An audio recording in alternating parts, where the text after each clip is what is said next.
The Late Night Legends podcast is meant for an adult audience only. It may contain sexually oriented content. Content may not be suitable for sensitive listeners.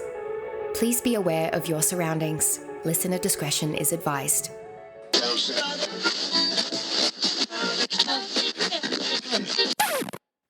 out. パイナップルクリプトナイト、世界に伝えたい。好きなあの子に教えたい。でも嫌いなあいつに教えない。パイナップルクリプトナイト、世界に伝えたい。好きなあの子に教えたい。でも嫌いなあいつに教えない。全部自分次第。弾けてもいいじゃない。はいやはいやはいやはいやはいや。これが本当の私。マジで中半端ない。はいやはいやはいやはいやはいや。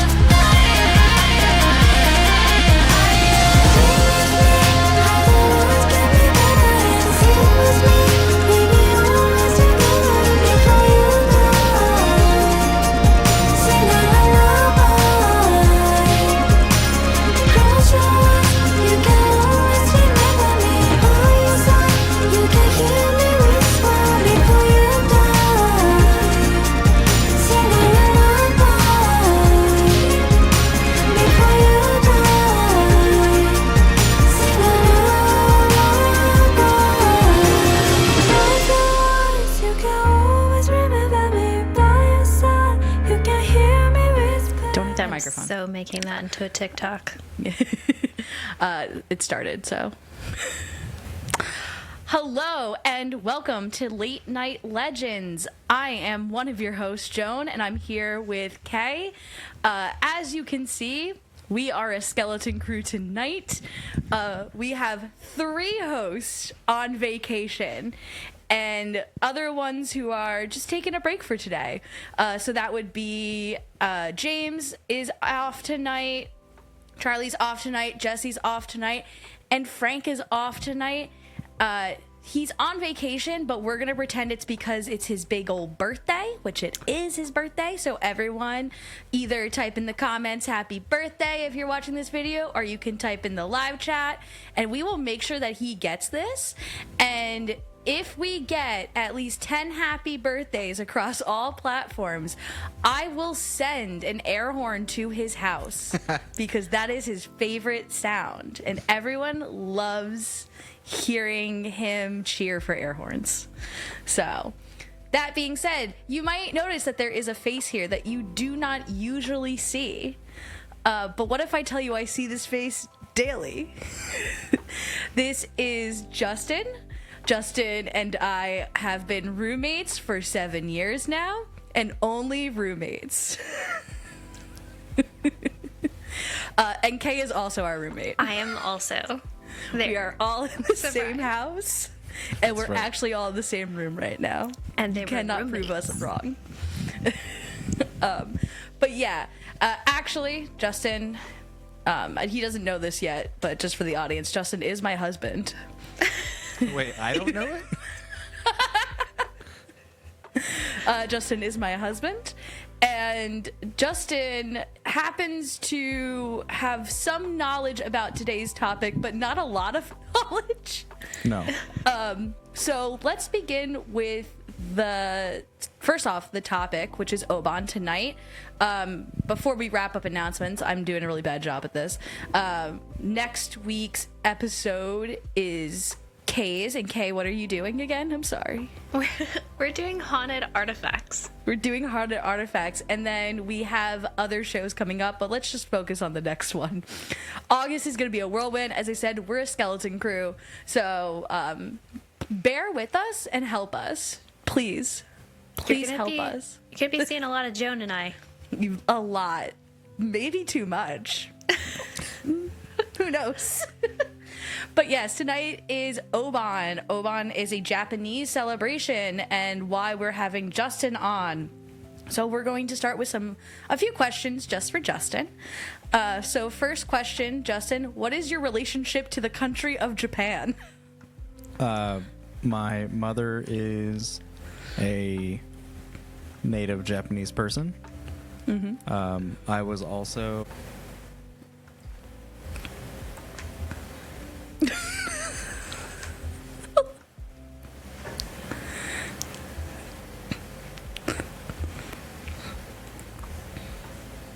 Okay. Do you want to say where?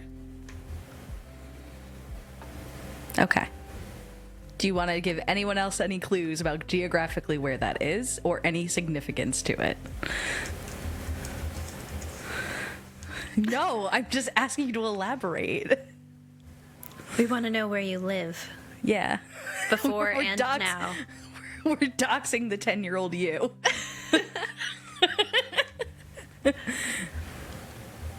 Oh, no. It says Justin ran out of storage.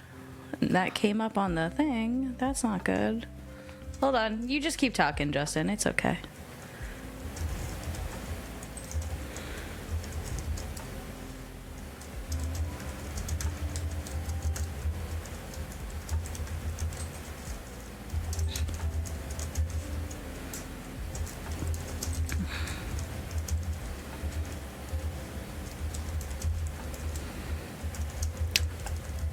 Justin, could you pause for 1 second? Apparently it says you've run out of memory space. Go into my files and I don't know how do I say this, because it's not, so the issue is it's not recording your stuff anymore, which we're gonna need for later. Can you delete any pictures that are on my computer? Hopefully that'll free enough space.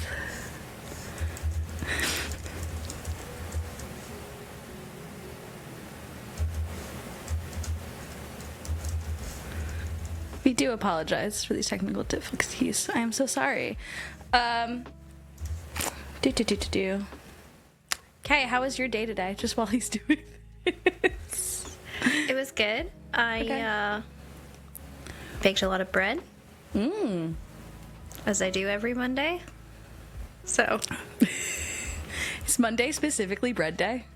Yeah, because I Nice. have my farmer's markets on Wednesday. So I made over 40 loaves of bread today, which was a light day, actually.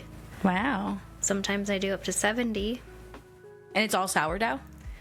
It's all sourdough. Wow.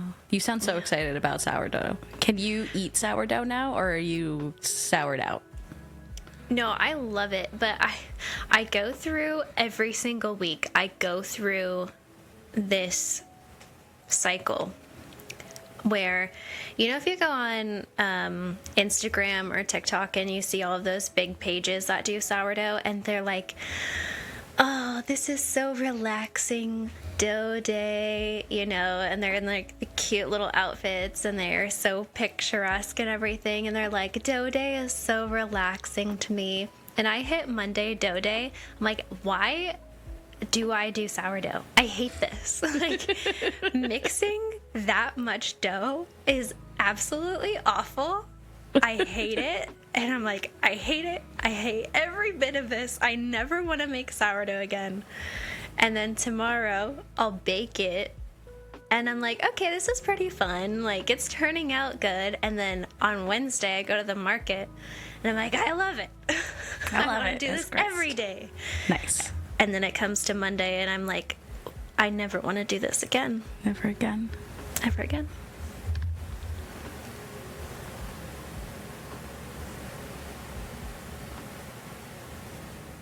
Okay, yes, jump out and then jump back in. You can sign into your own thing. Okay.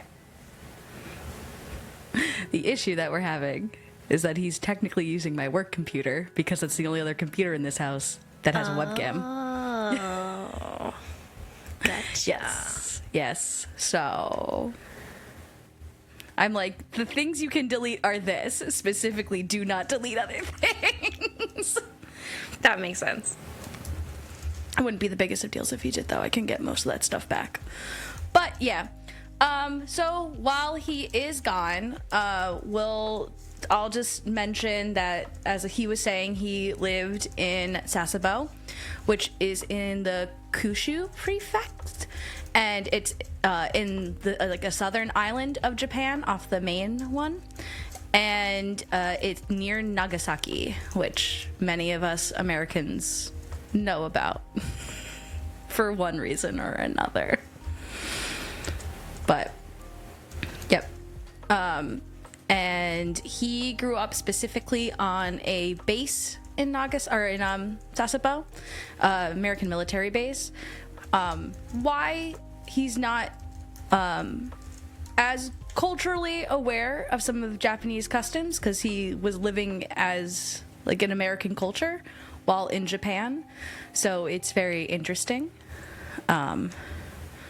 We actually got to visit his home of Sasebo when we went to Japan for our honeymoon. Very rocky, very, very rocky, very hilly. His grandma's first house. His grandma's first house fell off the side of a mountain in a landslide, basically. And while we were there, his uncle like walked in and said something. Mind you, his grandmother and uncle spoke Japanese. I do not speak Japanese. But Justin told me, like, his uncle came in. He's like, oh, the door is a little far apart from the rest of the house.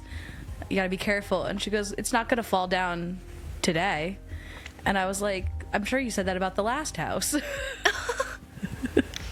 Which definitely didn't fall down in a landslide. I mentioned it did. Oh, okay, good. Yeah. Okay, sorry. So I mentioned where you grew up. I also mentioned that you grew up on a military base, so culturally very American, while living in Japan. Is there anything you'd like to add to that? I think that about sums it up. You know, I definitely grew up with, American parents, except for my mother. So one American parent. So, one of the two. But yeah, I went to school on an American base. I lived in an American community. So I would engage with the Japanese culture, the local Japanese culture as well. But yeah, a majority of my upbringing was, largely American, I guess. And then my second question before we jump into the topic is, what is your relationship with the paranormal? I guess entirely through you would be my relationship with the paranormal. Because I'm a ghost? Because earlier when you were doing your makeup in the bathroom, I called you a literal sorcerer. You did call me a sorcerer. But no, I don't personally believe in the paranormal. I have never discouraged or disparaged you for engaging with the paranormal. So I'm fine talking about it. I just don't personally, Do you want to admit to everybody here what you would do if you saw a ghost? Kick it in the face? Yeah, Justin, every time someone says they see a ghost on TikTok or on YouTube, he goes, they never kick it go in the fight face. it. Go fight it. Go fight the ghost. So Justin really wants to fight a ghost. Any ghosts watching this, Watch go out. ahead. Yeah. Okay, we're going to jump into it now. So, spooky season in Japan is actually in the summer, unlike the Western counterparts. Well, I should say the American counterparts who have it in the fall. There is the idea that a good way to beat the summer heat is to tell a scary story, which will send shivers down your spine. And that way will cool you off because you have shivers. You're like, ooh. The tradition of summer being the season of kaiden, or ghost stories, was embedded in the culture with kabuki, which is a long-established form of Japanese theater. During performances of cool plays known as Zuzumi Shibai. Also, if my husband corrects the way I'm saying it, assume he is saying it correctly, and I am not. I'll stay out of your way. Justin can watch anime without the subtitles. I will say, that being said, kabuki is like the most difficult to understand form of theater I've ever seen. I have no idea what's going on. It's beautiful. Mm-hmm. I can't understand anything that's happening. They use an older form of Japanese, right? Like they use traditional text? I think it's that, and a lot of it is it's not quite sung, but it's like there's a performative aspect to it. Okay, thank you. I didn't mean to go, okay, I lost my spot. Yes. So these plays are often had plots. The Suzumi Shibai plays often had plots of women being murdered and then like they become ghosts and they seek out revenge. Which, like, the Japanese do love a good, like, revenge ghost. We won't get into this because I kind of want to do it for, like, a different episode. The Japanese have, like, a lot of categories of ghosts that they're like, this is this. And, like, revenge ghost, specifically women revenge ghost, is one of them. I was going to say, women being murdered, it sounds like something you'd be interested in, Joan. She's always talking about women murder. I am so not. awesome. I did wear the husband did it shirt, though, today, because I thought it'd be funny. But Brandon. I'm not talking about women murder. Now I am, but anyway. Unfortunately, now I am. I don't like stereotypes about me being proved correctly. I specifically that one. You do it to yourself. Apparently. During the summer months, there is a folk tradition of kimodameshi, or what us in the U.S. may consider a test of courage, but it actually translates in English to testing your liver. And this is so young people will submit themselves to scary events like going to a supposedly haunted location or a commercial haunted house. So like haunted locations versus a commercial haunted house, that's like your 13th Hours or like the ones that are made to be haunted. McCaney Manor would technically be a commercial haunted house, though that's a different story. And they go in to see who is the bravest. The organ of the liver is associated with bravery and courage, and going back to getting the spine tingles, as I mentioned before, apparently kimodameshi is popular in the hotter, is more popular the hotter it is outside of Japan. So when the temperatures, like they had a heat wave like a couple of years ago, and haunted house like attendance records were higher than they've ever been. So people are like, oh yeah, let's just go get scared so we can get like cooled off. Japan saw a surge in customers, as I said, in the commercial haunted houses as well as scary theme parks during the heat wave of 2010. In addition, some believe being scared to the point of screaming is a stress reliever, since you have to take in a deep breath when you scream. So, yeah. I worked at a haunted house, and thinking about having to do that during a heat wave sounds awful. It sounds You didn't terrible. you didn't get the chills while doing it? You didn't get spine tingles? I mean, there were a couple days when you were like soaked to the bone from the rain and freezing, but I would Yikes. much rather do that than like 100-degree weather. I don't know how hot it gets over there, but It gets really warm. And I shouldn't say they, like a group, but like when we were in Japan in October of last year, so it's almost been a year, it was like 70 degrees our temperature. So I was wearing I considered wearing shorts and stuff. But like I saw other women in Japan wearing like those like poofy vests and things like that. And I was like, I'm dying of sweat. What is going Just on? actively full body sweating. Right. But I will say, like, very Tokyo, cool comment. I Go think on. Tokyo is like close to like Virginia or something. I think like latitudinally speaking, and then Sasebo, my hometown, is like closer to Georgia. So there's kind of a big diversity in climate all across the country. Hokkaido, which is like the topmost island, like has like skiing and stuff like that, and it's known for its harsh winters, and it's like fairly close to Russia, so like you can think about it that way. So, and It's then like if living you, in Maine, I think. yeah, and if you consider like the islands really down south, like Okinawa.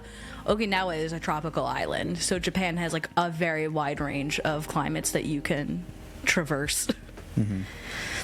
I just think that's so interesting because, I mean, it starts getting to fall here, weather starts, cooling down, and people are like, let's start going to a haunted house. And over there, it's like a heat wave comes, and they're like, let's go to a haunted house. Yeah. And Justin, do you actually want to talk about that a little bit? Culturally, what happens, like, in popular culture, like, trying to get those scares? I mean, yeah, the haunted houses are a big one. Like, I don't know, Japanese people love a haunted house.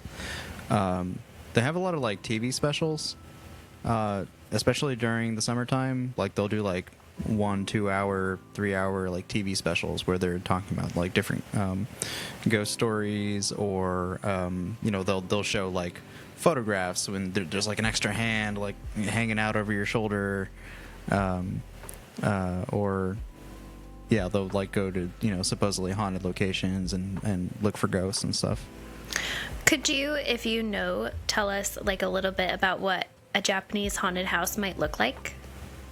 I haven't been to one in probably several decades. So, by several decades, I mean 2.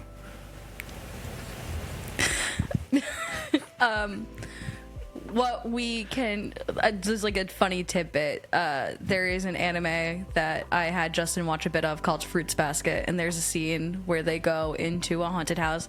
It seems like there's a lot of like traditional ghosts in there, but like I guess like ours are also traditional ghosts, but like you'll see different types of Japanese traditional ghosts in there, and some of the characters were freaking out, and the solution they gave to not be so scared was to come up with a backstory for each of like the jump out characters they were seeing. It feels like a lot of animatronic characters, not live acting. And by the end of it, they were like very brokenhearted because they had said that one of the ghosts had been separated from her son, and that's why they're haunting the place and very scared and sad. Oh. And then Justin found that the most hilarious thing ever. Everyone loves a human story. They do. So the other reason for having spooky season during the summer is due to the celebration of Obon, which we're going to talk about. So some quick background. Japan has 2 major religions. They have fused into form like one form of spirituality. There is no national religion, but like traditionally Japan like celebrates Buddhism and Shinto, and I'm going to talk about them a little bit with a bit of Confucius ideas to them, but Confucius is a philosophy, not a religion. They do have Christianity pop up a lot in some places, especially like for example where Justin grew up, there was a lot of Dutch colonials come over, and there's Christianity over there. But Japan does not have, or does not recognize one religion, just to be clear. And it's, unless you are like a Buddhist monk, you practice both Shinto and Buddhism. So Shinto is Japan's traditional nature-based religion, and then there's Chinese Buddhism. Shinto did not have any death rites, so it's so much of... rights? Yeah. Shinto did not have any death rites. So much of the Japanese practices around laying to rest their dead comes from Buddhist practice. And then Obon comes from the Buddhist story of Mokuren, who was a disciple of Buddha and had the ability to check in on his dead mother in the afterlife. Cool for him, except to his horror, he finds his mother had fallen into the realm of hungry ghosts. The realm of hungry ghosts is for spirits who live their life filled with greed. They are said to have huge stomachs and small mouths, so they can never feel fully fed. To save his mother from this fate, Buddha suggested that Mokuren make offerings to as many Buddhist monks who have finished their summer retreat as possible. Upon his mother's release from this realm, Mokurin began a dance for joy. Put a pin in that and remember that he danced for joy. Yes. Oh, you're doing a dance. Yeah. I thought you were asking a question. So Obon is overall meant to celebrate one's ancestors and welcome them as they visit the mortal realm. This is similar to the Mexican holiday of Day of the Dead or the Christian holiday of All Souls Day. But it's really more like Day of the Dead since it wasn't created in retaliation to pagan practices. So you're on notice, All Souls Day. We know what you did. We know. Obon lasts for 3 days, and the dates can differ depending on the region you are in, but the major celebrations happen between August 7th to September 8th. Like, they fall in there. This year, it is going to be August 13th through the 16th, so if you wanted to celebrate, you have time to celebrate. Congratulations, everyone. Some things to go over. So to prepare for the celebration and the visitation, some families will make ornaments known as shuroyu uma. These are figures of a horse made out of a cucumber and a cow, which is out of an eggplant, and they use chopsticks as their legs. Aww. The idea is that their ancestors will use the horse to return home quickly and go back to the spirit world slowly on the cow, which I think is real sweet. They got to get around somehow. It's true. Justin, why cucumber? Why eggplant? Do you know? Not a clue. Cool. That's what I thought. The Japanese do love an eggplant, though. Love eggplant in their cuisine.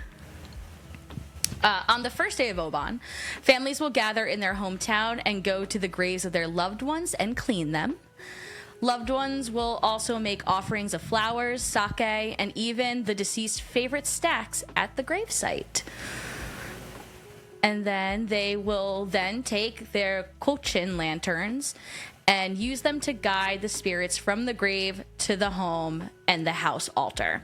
So in Shinto tradition, you will have an altar at the house. That is, wait, is it Buddhist tradition? No, I think it's Shinto, right? That has the altar at the house, Justin? I think it's a Buddhist thing, right? Because it might be, but it's probably death related.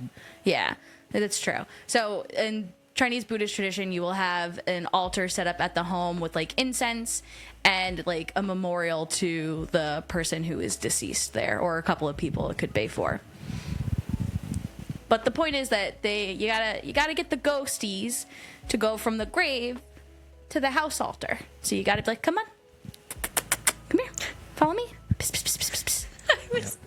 I was waiting for you to do the So, like, growing up, I always called the cat, like, we called our cats by going, and now I do it to the dog, and the dog's like, what? But yeah, I know most people go, psst, psst, psst, psst, psst. Come here. Families also create some sort of fire to lead their deceased members back to the world of the living. Sometimes these can be like just lanterns outside the house, or they could be like small bonfires, or sometimes even large bonfires, which I was thinking with the name Obon, is that where the word bonfire comes from? No. It comes from the Middle English word meaning bonfire. So that's a fun thing I learned also. But it's not the light that draws the spirits in, it's actually the smoke from the fires that bring the spirits in, interestingly enough, from the fires. Did you remember the dance for joy? Remember how we talked about that? Taking that down, putting a pin in it, taking it down, ready? Taking it down. Yes. There is also a dance known as the Bon Odori, or simply the Bon dance. I saw some sources from my research that say these dances are done at the graves, or they're done at a festival setting. This dance, along with the music, is highly based on the region you are in. So each region has their own style of dance, with some of the moves even being a nod to the area it's known for, or like what the area is known for. So like if you're town is known for being a mining town, you might have certain dance moves that show that it's a mining town specifically. And then some dances include props like colorful fans or clackers. And then speaking of festivals, many of Japan's holidays have festivals. Is that correct, Justin, in saying that? Yeah, they any excuse to party. Love a good festival. Actually, while we were in Japan, in Sasebo, there not a full festival. I guess it was a festival technically. In the mall, there was a festival going on, and we're like, "What is this celebration for?" And it was like, it's a celebration for you to go out and spend money at small businesses and make commerce. Yeah, it's like the commerce dance. There was like a whole bunch of dances and stuff like that. So yeah, there's even a holiday for like, yeah, you should go out and spend money. Locally, though. Yeah. So as I said, they love a good festival. Since Obon is in the warmer season, a common outfit to wear is a yukata, which is a light cotton version of a kimono. As mentioned previously, Obon festivals have folk dances and music as entertainment, as well as bonfires, and they include the best part of any festival, which is the food. So, since Obon comes from a Buddhist tradition, many foods reflect the Buddhist vegetarian diet, and it's seen as respectful to avoid meat during that time. They'll often call it a monk diet. And I think even when we were in Japan, they would share things like, oh, yes, this is what monks eat. Or, like, that's how it would be listed on, like, menus. Like, they would say something like monk diet, and you would know that's a vegetarian dish. And some food you may find at the festival is vegetable tempura. Justin, would you like to describe what vegetable tempura is? It's battered and fried vegetables, I guess. Yeah. I think it's usually like sweet potatoes, eggplants. What are some other ones? The only one you didn't mention that I have on the list is okra. Okra, yeah, okra's a big one. I was also thinking lotus root. They might do lotus root sometimes. Lotus root's really good. Lotus root tastes a lot like artichoke, I would say. Like an artichoke heart. And then there's somen. Justin? I guess that's like almost like angel hair pasta. It's like a really, really thin pasta. And they kind of do like a fun thing with that where they'll take like a bamboo plant, they'll cut it in half and make like a because it's hollow on the inside, they'll make like a track out of it. So I've seen that. They'll run water through it and drop like little balls of noodles or whatever, and then you're sending further down the stream so you can pick it out and put it in your bowl, and that's like almost like a community event.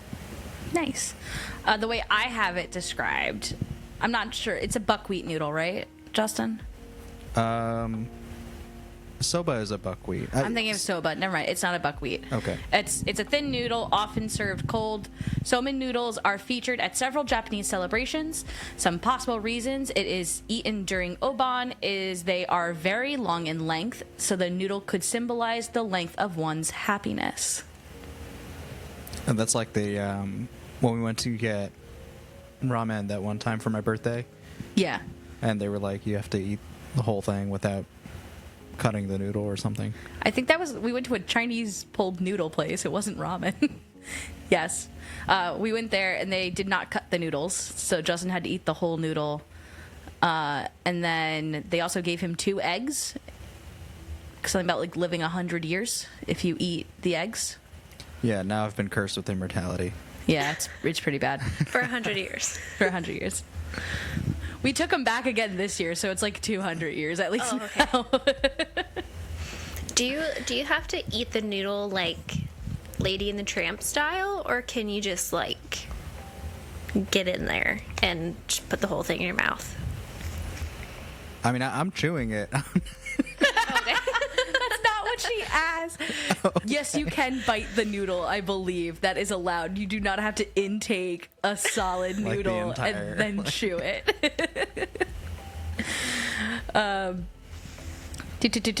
Some possible reasons. Happiness. We love happiness. Okay.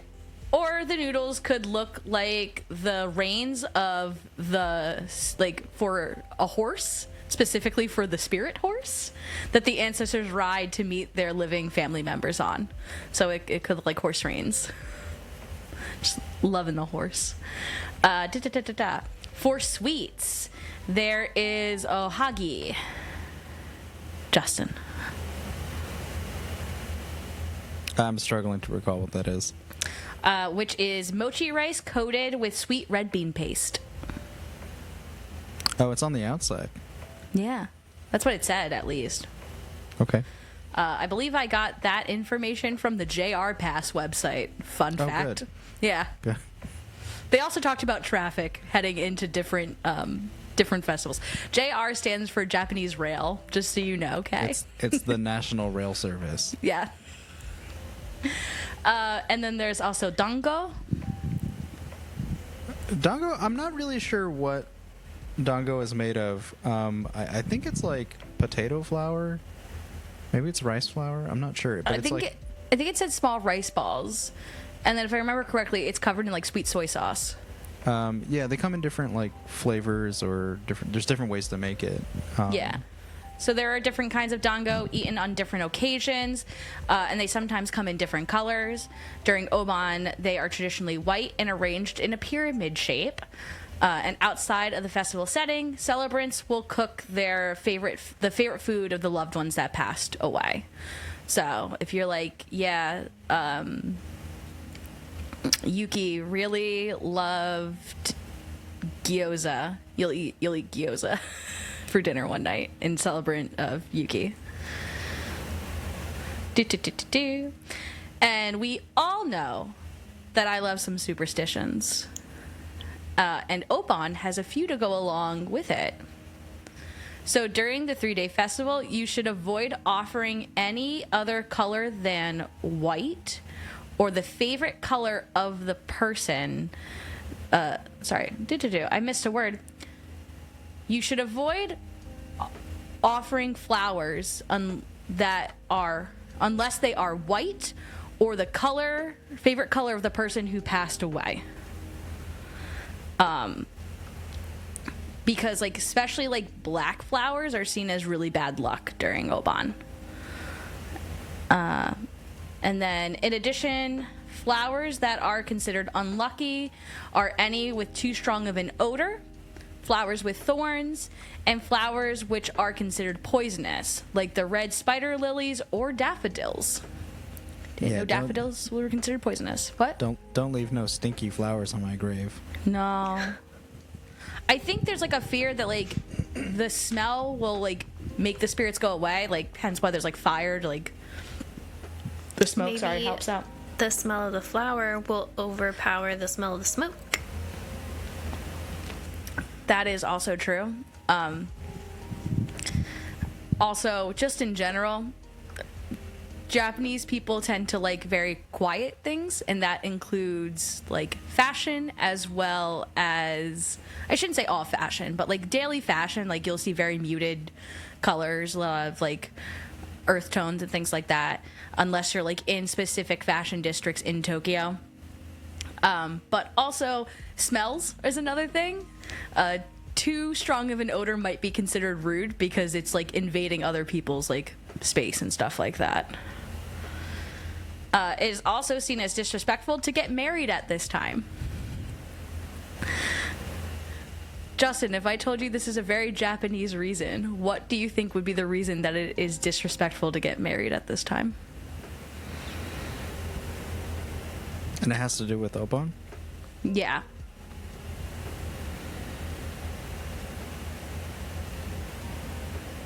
Is it taking too much attention away from the ghost? Not too much attention from the ghost. It's seen as rude to take your family away from making preparations for Obon for your wedding. Right. Yeah. The ancestors are always more important. Yeah, they're No. We're like, I feel like in America, sometimes we're like, oh, it's a holiday. People are going to be around anyway, so I should get married. They're like, no. That's really rude. Right. We're doing something this already. This is Obon season. We're doing Obon. Yeah, we have plans. But like wedding culture in Japan is also extremely different than wedding culture in the West. Just as a random example that I found out was that your boss is expected to give a speech at your wedding. Huh. Like you don't have like a wedding party and then your boss comes up and they're like, yeah, the bride is great. She's real cool at work. Love that for her. Yeah, that's fun. And then, you should not, another one is that you should not enter water since natural forms of water are involved in the closing ceremonies of Obon. We'll talk about that a little bit more later. And entering a river or an ocean may tempt the spirit to grab you and drag you back down with them. For a less paranormal reason, for why you shouldn't go in water during this time, is that it is typhoon season and also the peak of jellyfish season. Oh. Ouch. Any feelings about that, Justin? Anything you want to add about typhoons or jellyfish? Jellyfish are tasty. Have you eaten jellyfish before? Yeah, I'm pretty sure. What do you mean you're pretty sure? I'm pretty sure. How can you recommend them to other people if you're not even positive that you've eaten them?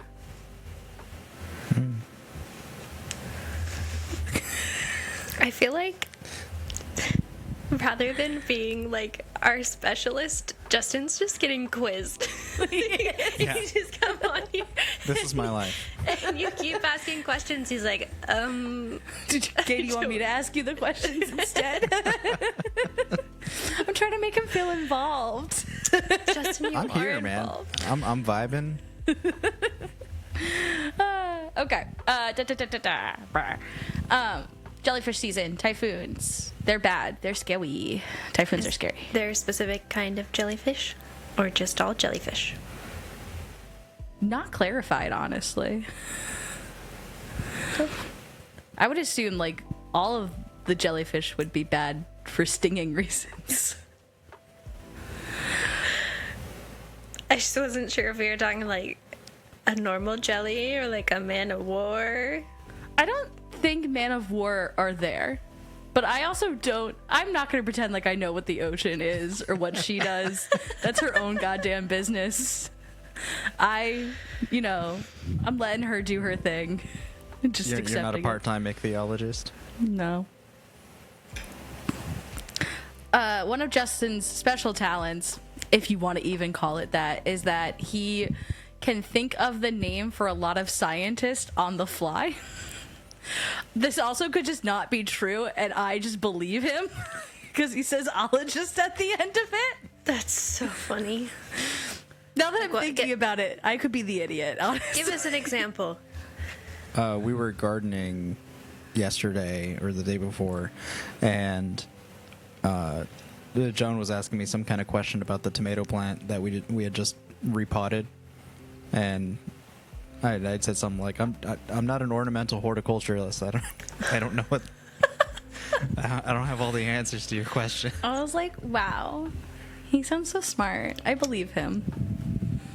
He could be like, I'm not a hornshoe crabolocialist, and I'd be like, yep, that's right. That's right. That's the name. That's so funny because you said something like that and you're like, oh my gosh, he's so smart. And Hunter will say something like that. I'm like, you're so full of shit right now. I don't believe anything he says. One of my personal favorites, this is like only tangentially related, but we had seen like a lunar moth hanging out on our door, and one of our friends had called it a Southwest avocado moth, and I just thought that was like the funniest thing. He thought but the friend thought I was gonna believe him. Like, oh my god, that's what that's called. I'm like, that's not. You didn't even put ologist at the end of that. I know that's wrong. That's a Southwest avocadoologist moth right there. That's right. Oh my god, it is. You're right. Yeah. You're so smart. I know moths. I know moths.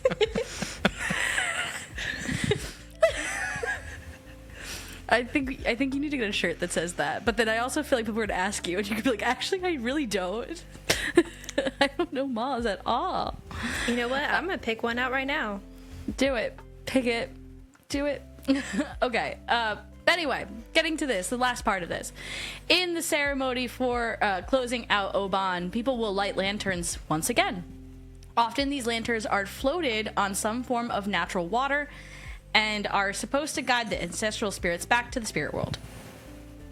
In recent years, floating lanterns, ones that float in the sky, that is, have become more popular to use as well. To guide the specters back to the spirit world in the sky, I guess. I don't know where the spirits live in Japan. I don't know where they go. I mean, I guess if you follow like the Shinto belief that they're just kind of everywhere. They're just there. They're just kind of everywhere. They just hang out. That's cool. That's good for them. I'm glad for them. But They're yeah, in the walls, man. there is a Japanese ghost that specifically lives in the cracks of walls, and you cannot see it unless you look into the cracks, and then it stares back at you. That's awful. It is. The Japanese love making up a ghost too. There is a specific ghost that haunts your house if you don't clean your bathroom. Like, Yeah, they're like weird random bullshit ghosts. Yeah. There's no rules.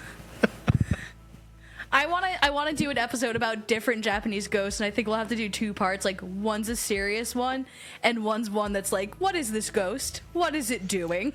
that's actually a great idea. We should play Ghost Jeopardy. Japanese Nice. Ghost Jeopardy. Is this a serious ghost, or is it just a silly, goofy guy? Silly, Right. goofy yokai guy. Right. But anyway, I don't know, like, sometimes there's the idea of, like, the near shore and the far shore that comes up, where, like, the near shore is, like, the human realm, and, like, the far shore is, like, a spirit realm, but also, like, Christianity has seeped into Japanese culture, so there might be the idea of, like, not, like, a heaven, but that, like, spirits live in sky. So I'm not positive. They might also just do it because they're like, no, that looks really pretty, and we're into that now. I think there's something because I don't know if you remember the ending of Pompokopon, the Studio Ghibli movie, with the raccoons. The Tanuki. Please, Justin, we have to. They're Tanuki. We will get a comment. The raccoon bears. But the one of I the, can't read another 3-paragraph comment about Tanuki. I swear to God. Put a lot of effort into that. They did. But the Tanuki, like one of them turns into like a big gilded like boat. He vessel. doesn't. His Tanuki sack does. You know, I was speaking euphemistically, but Same. yeah, and then all the Tanuki get onto the boat and they sail off down the river or down the coast or whatever. And I think it's highly implied that they all left this mortal realm. Yeah, I think they die. Like, I think they say that. Like, yeah, they're dead now. And it's like, oh, okay, bye. Yeah, so I don't know where they go, but I was going to give the other example, too, that, like, in Japan, Christmas is celebrated, but as almost like a couple's holiday. Like, you're supposed to go out with, like, your love, like, your spouse. or, Christmas like, a is girlfriend. Extremely romantic over there, yeah. Yeah, it's, like, real romantic. And unless you're Christian, it's no Jesus is involved. They're like, yeah, no, you give gifts to your lover, and then you have to have a date, and it's embarrassing if you don't have a date at Christmas. Yeah, Really? big on commercial holidays over there. Yeah. It's really like I mean it. Anytime there's an excuse to like, do a sale at the department store or like throw a festival, they're all about it. Yeah. How do you remember? It's like 40 national holidays in Japan or something like that. I don't remember. Yeah, however many are on the like official calendar. Yeah. It's quite a bit. So, I do. and also, sorry, go on. I was just gonna say that when I was working, they released all of the calendars for the different sites for that company. And the one in Japan had so many holidays. And we're like, why don't we get half these holidays?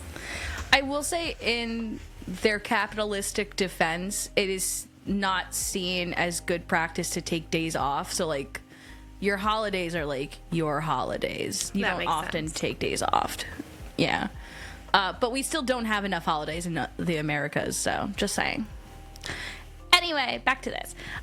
So either way you look at the tradition, it looks pretty to onlookers, which is the whole big thing. And it also makes this like bittersweet feeling of saying goodbye to their loved ones. That is until next year. And that is the end of what I have about Obon. Does the class have any questions that I can answer? I don't have any particular questions, but yeah, definitely like one of the summer memories that I have like growing up is like Obon season, kind of towards the end of summer, doing the whole like, you know, making the water lanterns and selling them down the river, and that symbolically like sending your ancestors or your. I didn't know that family members back. you participated. Do you want to tell us a little about your participation in Obon? What No, that's little about or it. much you did? Oh, okay. Going to the festivals, watching. They do like a I don't know how to describe it. Like they have like they make like a big wooden kind of display thing that the bunch of guys like carry around on their shoulders, and they'll like walk around town, and they have dancers like behind them doing the whatever local dance. Mm-hmm. So we'll go out at night after the sun's gone down. They kind of start doing that, and then we'll watch them as they pass. Or at the local river, they kind of make a big display of all these candles and stuff on the bridges. Yeah, that's it. Justin also found out while he was doing his own research, and by research he went through Wikipedia just to make sure he could recall some things. The image that they use of like water for Obon is actually the Sasebo River, and he's like, I know that place. Yeah, it was kind of weird. My hometown's not huge by any means, so it's just kind of a weird like coincidence that it was like featured on the Wikipedia page. Apparently, a stereotype from Justin's hometown is that they don't know how to ride bikes. We learned that while in Osaka. Yeah, I can't remember where we were eating, but somebody was asking where I was from, and I said Sasebo, and the state equivalent where I grew up, it's very hilly or mountainous, so I guess there's a stereotype that because of all the hills, nobody rides bikes. Is it a true stereotype? I mean, I rode bicycles, so I guess not. It was bizarre because like we were in Osaka, we were eating, and I will say it was like one of my favorite memories of going to Japan is watching Justin become more and more confident with Japanese. He doesn't have like a lot of time to practice Japanese besides just listening to it, so like speaking it can be difficult. And we were there, and like they would speak to us in English because for the listening based audience, I am reflectively white. If you couldn't tell. So they would speak English to us, and Justin would respond in Japanese to them, and they go, "Oh, Nihonjin," which is like Japanese, and he'd go, "Oh, hafu," like I'm half. And the guy after, he's like, "Oh, I'm hafu." He goes like, "Where are you from?" He goes, "Sasebo." And the guy like belly laughs and goes, "They can't ride bikes there." I'm like, "Oh, okay." It was like comical that I had come all the way from Nagasaki or something. He's Yeah. like, how'd you get here? Right. Did you walk? It wasn't by bike, I can tell you that much. I took the train like everyone else. But we also had a very similar reaction in Tokyo. We were at a bar, and Justin got asked the same question of like, "Oh, where are you from?" And he said Sasebo, and the bartender also giggled, but we did not know why he giggled. I think it's I think it's just wildly confusing when you expect like you see someone who you think is a foreigner, and then they tell you that, like, no, I actually just came from a town that's like 10 hours away. Mm-hmm. But it was fun. Lots of giggles. Also, it should be noted that in different parts of like Japan, different prefectures have different dialects or different ways of speaking. So to someone from Tokyo, Justin sounds like a country bumpkin. And it makes me giggle really hard thinking about that. I mean, especially given my dad is from Kentucky. Yes. So his dad also sounds like a country bumpkin. Right. They just have different country bumpkin-esques. I have a parent that's from the south of America and... Not South America. South of the United States. And the other parent is from the south of Japan. So, yes, that is Obon. We're almost coming up on an hour now. Justin, you should know because you watch this podcast, but I'll just remind you, we like to give final thoughts about how you think things went.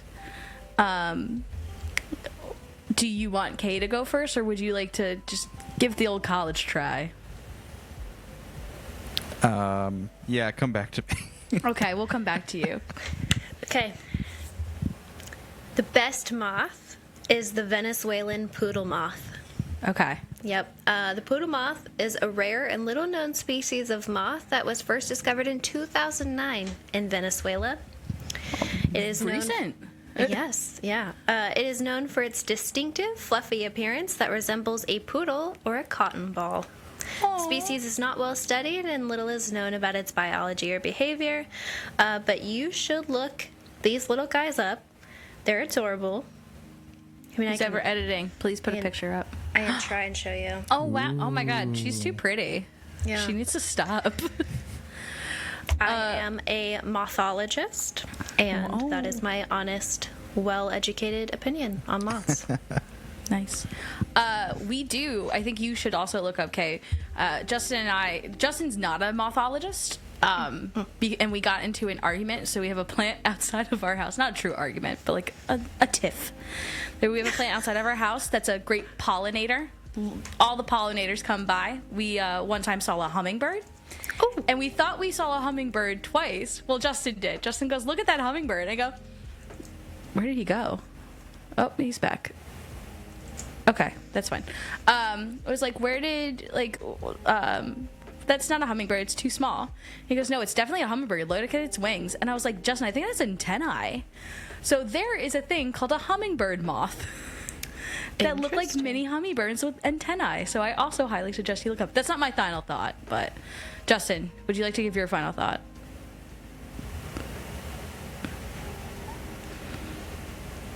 Oh no. I can't hear you, hon. Hold on. Why is it being mean? Oh, it also says that for everybody to see, not just me. That's perfect. Can you refresh the page again? I don't know. It's okay. It's fine. It's just the end of the show. It's fine. No one will notice. Let me see. Hold on. Don't worry. Oh. Is this better? Here he is. That's much better. Go ahead. Yes. What's your final thought? I was gonna say, like, holidays in Japan are interesting. Much like Christmas, I think Obon was something that was at one point deeply religious, and now, not that it's any less religious, but also highly commercial.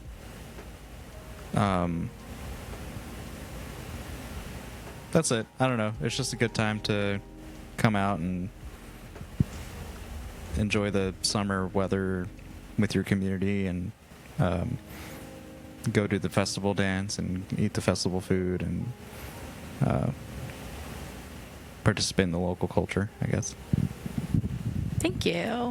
I feel like I should probably add something real quick instead of just solely talking about moths. Thank you, Joan, for telling us about Obon. You're welcome. I would love to learn more about it, actually, and maybe potentially experience it one day. I think it's really cool that warm weather brings out the desire to tell scary stories and go to haunted houses. I think that's pretty interesting.